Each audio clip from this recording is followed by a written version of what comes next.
ये बिल देख के मुझे लगता है कि सरकार खुद स्वीकार कर रही है कि देखो भाई, पेपर लीक तो होगा, पेपर लीक हम नहीं रोक पाएंगे। पेपर कराने की जिम्मेदारी तो सरकार की है। आपको अपने ऊपर कॉन्फिडेंस ही नहीं है कि आप ऐसा पेपर कराएंगे जिसमें पेपर लीक ना हो। फास्ट ट्रैक कोर्ट की असलियत मानने और पता है आपको, 2.5 lakh cases fast track court के अंदर पेंडिंग पड़े हुए हैं। इनके राज में 1 लाख सरकारी स्कूल हिंदुस्तान में बंद हुए। 1,20,000 सरकारी स्कूल ऐसे हैं जिसमें एक टीचर है।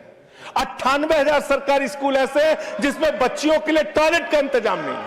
1,19,000 सरकारी स्कूल ऐसे हैं जिसमें बिजली का इंतजाम नहीं है। मानने वाले, ये सरकार शिक्षा के ऊपर मात्र 2% पैसा खर्च करती है, मिड डे मील में नमक रोटी खाने को देती है।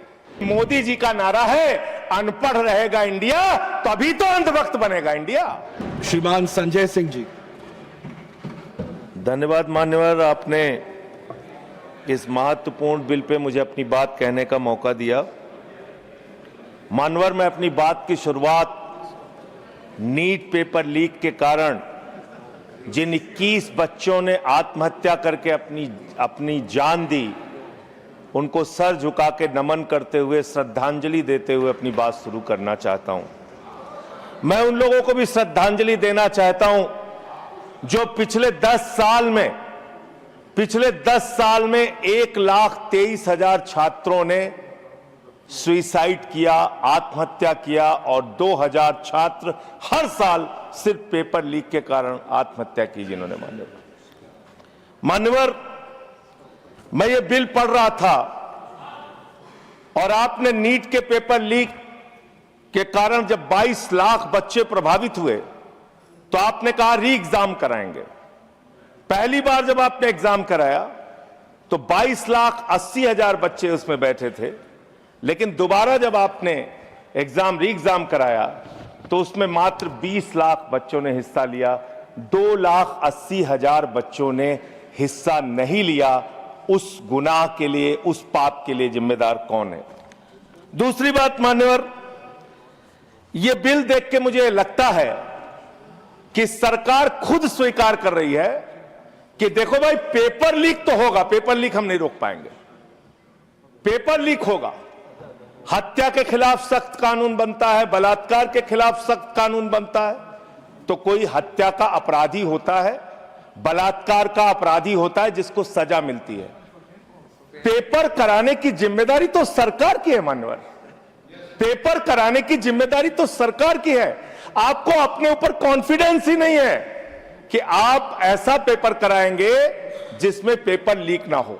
यह आपको कॉन्फिडेंस नहीं, इसलिए आप ये कानून लेके आए। कानून में लिखा क्या है?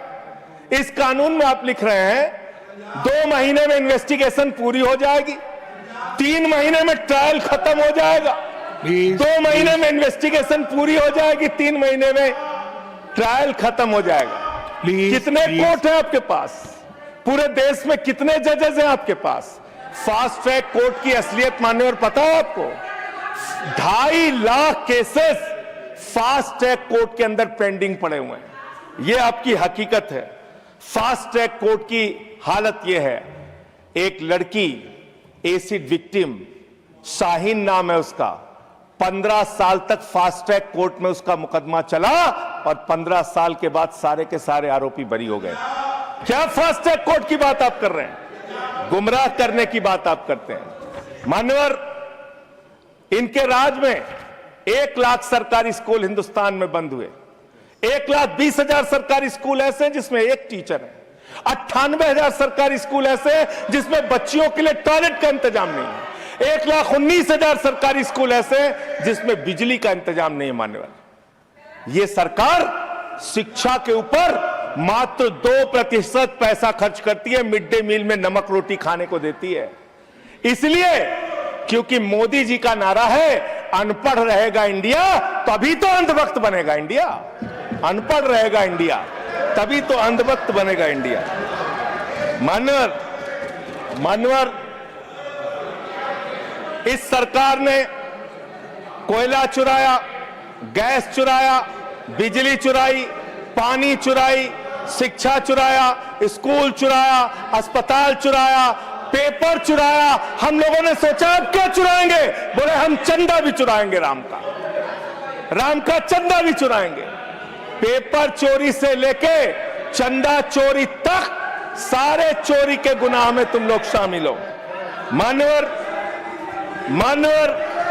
किसान आंदोलन करता है तो खालिस्तानी हो जाता है, किसान आंदोलन करता है तो खालिस्तानी हो जाता है, मुसलमान आंदोलन करता है तो पाकिस्तानी हो जाता है, नौजवान आंदोलन करता है तो चाइनिस्तानी हो जाता है। लेकिन मैं इस सरकार के बारे में कहना चाहता हूं, जो लोग AK-47 चलाते हैं, छात्रों के सर पे लाठियां चलाते हैं, आंसू गैस के गोले छोड़ते हैं, वो सरकार आतंकवादियों जैसा आचरण कर रही है, आतंकवादियों जैसा व्यवहार कर रही है। मैं ये कहना चाहता हूं। मान्यवर, प्लीज कंक्लूड, प्लीज। मान्यवर, मैं आपके माध्यम से इनको एक सुझाव देना चाहता हूं। इनकी एक सांसद ने वहां पर गई हुई नौजवान, खत्म कर रहा हूं सर, सबको ऊपर आपने 1-2 मिनट मुझे भी दे दीजिए, टाइम खत्म हो रहा है। बोलिए सर, अभी तो 3 मिनट बाकी है सर। बोलिए सर, छात्र जो गए वहां आंदोलन करने, उनको बर्बरतापूर्वक मारा गया, लाठियों से पीटा गया सर, उनके सर फोड़ दिए गए, उनके ऊपर आंसू गैस के गोले छोड़े गए, वो चीखते रहे, चिल्लाते रहे, 500 छात्रों को घायल किया। और बिहार के अंदर इन लोगों ने AK-47 चलाया सर।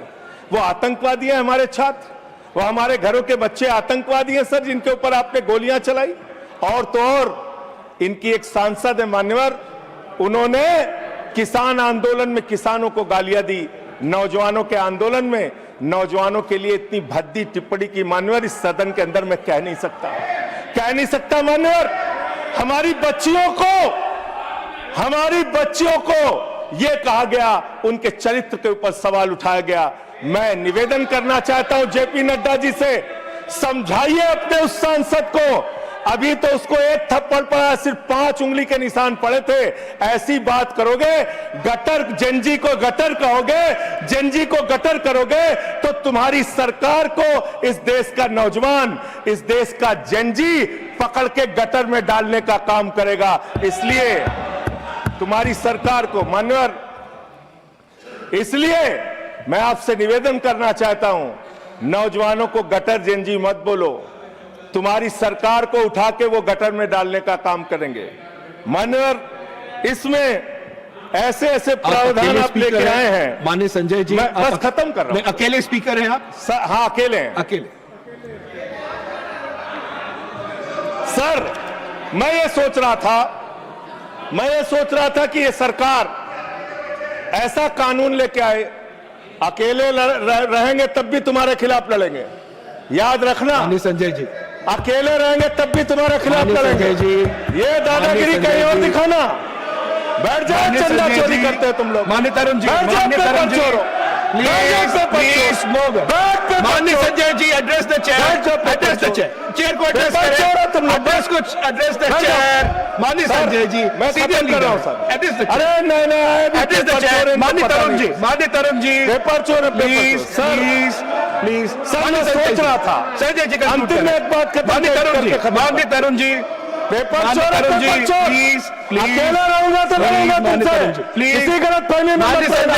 किसी गलत फहमी में मत रहना। समय जा रहा है आपका, समय जा रहा है। खत्म एड्रेस करिए सर, एड्रेस द चेयर। मान्यवर, मैं सोच रहा था कि आखिर ये सरकार ये पेपर चोरों के खिलाफ कार्रवाई क्यों नहीं करती। मुझे ये पता चला मान्यवर, ईडू टेस्ट नाम की एक कंपनी, खत्म कर रहा हूं, ईडू टेस्ट नाम की एक कंपनी जो गुजरात के अंदर ब्लैक लिस्टेड हुई, उससे बिहार में पेपर कराया गया, वहां भी ब्लैक लिस्टेड हुई, उसी से यूपी में पेपर कराया गया, वहां से भी ब्लैक लिस्टेड हुई। तो जो पेपर चोर है वो अहमदाबाद में ब्लैक लिस्ट हुए, बिहार में ब्लैक लिस्ट हुए, यूपी में पेपर चोरी की, क्योंकि उनको पेपर कराने का ठेका इसलिए मिलता है क्योंकि उनका संबंध, खत्म कर रहा हूं सर, 30 सेकंड सर, 30 सेकंड। उस ईडू टेस्ट कंपनी का पेपर चोर का संबंध देश के प्रधानमंत्री और कई राज्यों के मुख्यमंत्री से है। Thank you. मुख्यमंत्री से है सर, No, मुख्यमंत्री से है, उनके फोटो मिल धमकी मत दिलवाइए सर। प्लीज कंक्लूड करिए। चोर हमको Give it the धमकी point दे of रहे order. हैं। ये चंदा चोर हमको धमकी दे रहे हैं। Anything unparliamentary will not go on record. Anything unparliamentary will not go on record. Please conclude करिए। I'll allow you. Please Chandrashekhar ji के अंतिम लाइन conclude करिए। आप ही आ रहे हैं सर हमको Conclude करिए। I'll have to go to the other one. I'll allow you. Conclude करिए। बिठाइए Conclude करिए। उनके पेट पे दर्द शुरू हो हाजी गया sir. Sanjay ji, I'll have to मिर्गी के move on. झटके आ रहे हैं Conclude सर, तो करिए। उनको समझाइए। Conclude करिए प्लीज। मिर्गी के मैं झटके आ आपको रहे हैं समय सर, उनको दूंगा। समझाइए मैं सर। आपको समय दूंगा। I'll give you the in time. लोगों Please को। conclude करिए। सर, Conclude करिए। अंत में Conclude करिए। Please. चंद्रशेखर जी स्वर्गीय प्रधानमंत्री जी की एक लाइन के साथ अपनी बात कहना चाहता हूं। इस देश के नौजवानों की तरफ से आपको, जिन हाथों में शक्ति भरी है राज तिलक देने की, जिन हाथों में शक्ति भरी है राज तिलक देने की, उन हाथों में ही ताकत है सर उतार लेने की। इसलिए अहंकार मत करो। Thank you. Point of order. माननीय सतपाल, माननीय professor mister Satpal Sharma ji. Point of order. माननीय सतपाल जी, दो लोग नहीं, एक। Anyone. Yes. There is a order number 110. Rule number 110. 110. Scope of audit. debate. Yeah. Okay. Anything unparliamentary will not go on record. We will examine. Point taken. Ruling Everything. made. Yes, It please. is not Sudhanshu ji. unparliamentary. देखिए, I made my ruling. Sudhanshu जी, माननीय सुधांशु जी। इन्होंने माननीय प्रधानमंत्री जी का नाम लिया है इस ढंग से, तो ही हैज टू ऑथेंटिकेट। किस बेस पे इन्होंने कहा कि अगर प्रधानमंत्री जी आपने का ऐसा उससे कहा, कोई you संबंध? may authenticate it. जी प्लीज चेयर से ऑर्डर कीजिए। जी ऑथेंटिकेट करिएगा। हाँ, मैं ऑथेंटिकेट करूंगा। Sure. Thank you everyone to your places. My ruling is very clear. I've heard the point of order. Anything will be examined. Anything which is not in accordance of rules will not be there. Point made. We'll move on.